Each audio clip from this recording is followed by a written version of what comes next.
but I would break down, for no reason. I would feel there were days when I just didn't want to wake up. I would just sleep because sleep for me was an escape.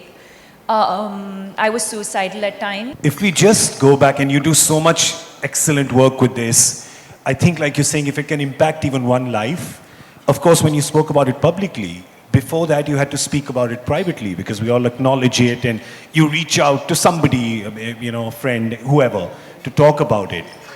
And I think that's the first step that people find very difficult to make. So if you can just talk to people about that. Did you face any resistance? Did you face acceptance? What happens in that first step? So I give all the credit to my mother for recognizing the signs and symptoms, because it just happened out of the blue. I was on a career high, everything was going well, so there was no reason or no apparent reason why I should have felt the way I was feeling. But I would break down, for no reason. I would feel there were days when I just didn't want to wake up. I would just sleep because sleep for me was an escape. I was suicidal at times. And so having to deal with all of that, and when my parents live in Bangalore, and every time they sort of visited me, even now when they visit me, I always put on a brave front, like everything is okay, and you always want to show your parents that you're fine, and so I was doing one of those things of like, I'm fine, until they were leaving one day. They were going back to Bangalore, and I broke down, and my mother asked me the usual hygiene questions like, is it a boyfriend? Is it someone at work? Has something happened? And I just didn't have answers. It was none of these things. And it just came from a really empty, hollow place. And she knew instantly. And I think that for me was God sent. And I really hope, and I think that's one of the reasons why I set up the foundation, for us to be able to create that awareness, to be sensitive to the people around us, to look around us. If someone's feeling low, don't just pat them on the back and say, hey, you know what, it's going to be okay, or, hey, you'll be fine. Or just listen to this music or play some upbeat music and think that everything's going to be okay.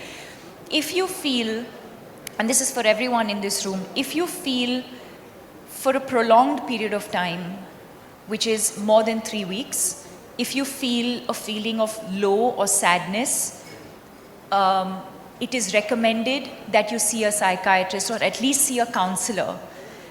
And my theory is always, I'd rather be overcautious than not.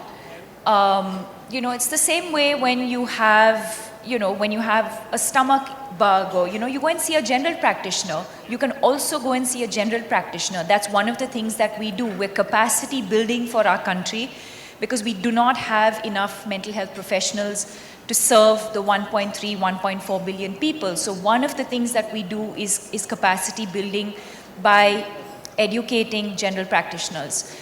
So I'd say don't ignore the signs and symptoms. Don't ignore when someone's telling you they're feeling low or not feeling okay.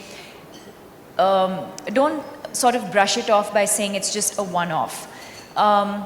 So coming back to this, yes, it's my mother who recognized that I needed help.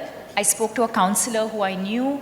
Again, I was fortunate to have known someone within our family circle. And from my voice, she could tell that I needed professional help.